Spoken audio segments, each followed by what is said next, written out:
welcome to OnceHub Tutorials. My name is Courtney.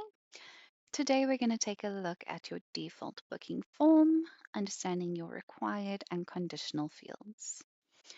To get started, you're going to click on the Booking Calendars icon in the left pane to open your Calendars lobby.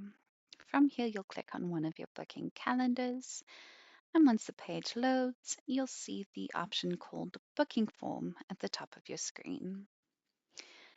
This is the internal view of the questions that your clients will be asked when scheduling a meeting with you. On every booking calendar you create, there are 4 questions that are added by default.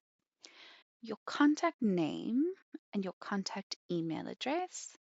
These 2 questions are the minimum requirements to be able to receive bookings. So while these questions can't be removed, you can at least change the way the question is asked. And to do this, you would click on the question and you would edit this question text field. Just remember that any changes you make, you'll need to click on Save once you're done. The other 2 questions, location and SMS notifications, you'll see this if icon to the right of them. These 2 questions are conditional. What this means is that these questions will only show on the client's end if certain criteria are met.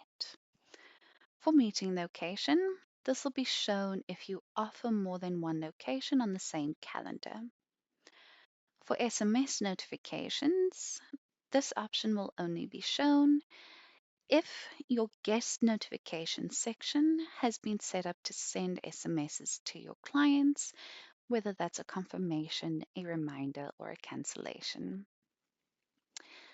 That is it for the conditional and required questions on your default booking form. Thank you for your time, and I'll see you in the next video.